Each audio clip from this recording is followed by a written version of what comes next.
What's up you guys, it's Ben and welcome back to my channel where we talk about everything there is relating to selling on Amazon. So as any good business owner would tell you, it's really important to have a look into the future. What do we believe and predict is going to happen in the future so we can basically start preparing now? Now, when it comes to Amazon, it's just like any other business. We have to look ahead. We have to think about what are we going to do in the next few months. And with that mindset, I did a little bit of research as to what I believe is going to happen in Q3 and Q4 on Amazon.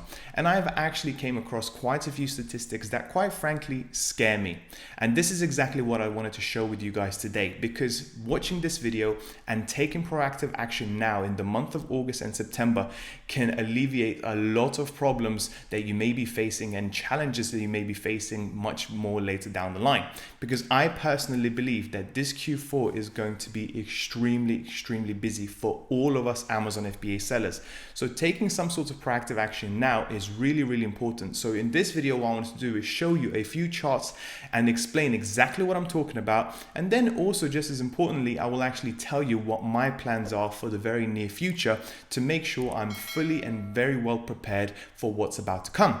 With that being said, guys, if you are interested in selling on Amazon and you're looking for a little bit of extra help, a little bit of extra guidance, a little bit of extra mentorship, then please don't forget to check the links down below for my own personal mentorship, where I will actually help you start your Amazon FBA business on the right foot. Otherwise, guys, if you're running on a relatively lower budget, but you still want to use some of the business tools that I use, then please don't forget to check the links down below for Helium 10, the best product research tool out there, or Tide, the perfect business bank account to start off your Amazon FBA business. With that being said, guys, let's get straight to the video. So guys, as mentioned at the very beginning of the video, I believe this Q4 of 2021 is going to be by far the busiest quarter for Amazon since they started. And just to support my thesis, so to speak, have a look at this chart, which shows the net revenue of Amazon all the way back from 2007 all the way up to 2021. And as you can see, it's a simple exponential curve in their net revenue. Now, net revenue, of course, is their revenue, but of course, we align very closely as third-party sellers as well.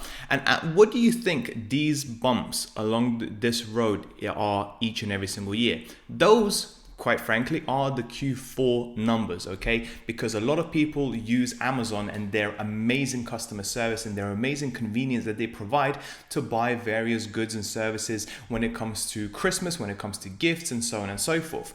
Basically, a lot of people now, in my personal opinion, are getting quite lazy, me included, going to high street retail shops and actually looking at the items, looking for various gifts and actually buying them, stay in the queue, and so on and so forth. So instead of that, they just go online, read the reviews, look for the best possible item at the best possible price and purchase it, and then get the product delivered the next day. Not really many people can beat that at the moment and beat that sort of customer service that Amazon provides. So as a result of that, I personally think the next quarter, the Q4, is going to be so busy.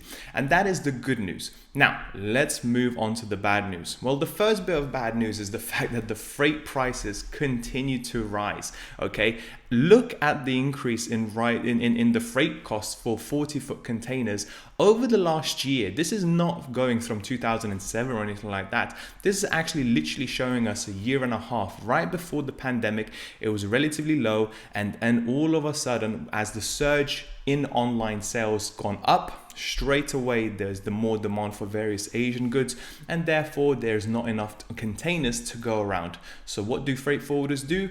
Really simple, they increase their prices. And they increase their prices, as you can see, from roughly around the average of $2,000 per container to all the way up to around $8,000 to $9,000. And quite frankly, until this is COVID completely gone over and we go back to completely full normal, I don't see these freight prices going down anytime soon. I personally think these will actually go into 2022 and probably the second half of 2022, where we will actually see a decline back to roughly normal levels, if they actually come back to those normal levels.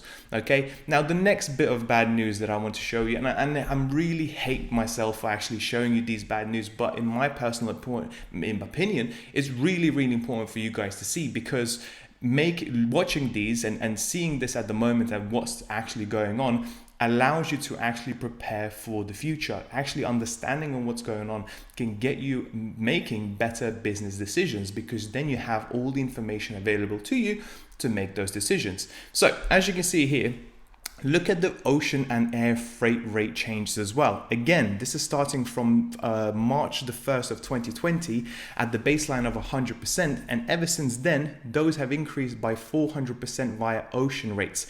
But also what's interesting, guys, is the fact that the air shipping rates have increased as well. Now, of course, not as much, but they have increased too. Okay, it went all the way from 100% to now almost reaching 300%, i.e. 3 times more expensive. And this is why I tell a lot of my students that if you are desperate getting products as quickly as possible, maybe consider actually splitting your shipment. Get the bigger part of the shipment actually sent via sea and a small portion of your products actually via air, so you can start selling the product, get some reviews, get some momentum, get some sales revenue going. So when the bigger shipment comes in, you have already everything sorted out. Okay, and then the last bit of news, and this is, I promise you, this is the last bit of news, is the number of delayed days via shipping at the moment. And I personally actually believe, from my personal experience, that this is way understated. Apparently at the moment, as of 2021, there is usually around 3 to 5 days of delayed when it comes to shipping from Asia to Europe. And in my personal opinion, that graph is incorrect, and it actually should be far higher. It should be more than 7 to 10 days of delayed shipments. And in my personal opinion, this graph here at the moment is actually going to go through the roof when it comes to Q4, because what we're going to have is still the same shipping delays, i.e. same shipping problems that we are currently experiencing at the moment, because I don't believe COVID is going to go away anytime soon.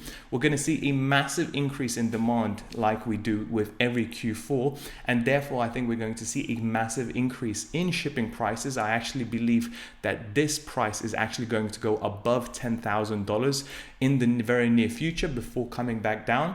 Okay, so what do we do, guys, and what am I doing at the moment? Well, to put it bluntly, what I'm doing is I've put £50,000 into restocking all of my products right now, because of the increase in prices that I foresee coming, because of the massive delays that I foresee coming.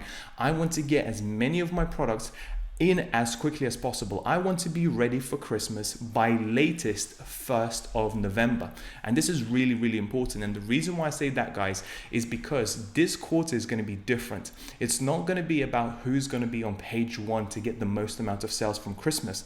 It's going to be about who's actually got available inventory for sale, because I do believe a lot of Chinese sellers and a lot of UK sellers that kind of resting on their laurels at the moment with the increase in demand, they're actually going to find themselves running completely out of stock and not being able to restock quickly enough because of these delays in shipping.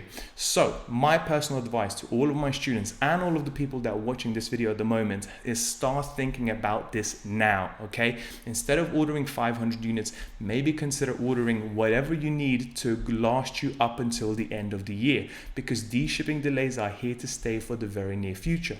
Make sure to have enough money to invest into the stock, invest into the shipping, so when the stock actually comes into the UK, you can actually rest and relax a little bit, because you don't have any more shipment coming in that may potentially be delayed for many weeks, and you may actually find them coming in January of 2022 when the demand sharply goes back down to normal levels. With that being said, guys, that's pretty much it for today's video. I really hope you found it useful, and if you did, please don't forget to like and subscribe, and I'll speak to you soon.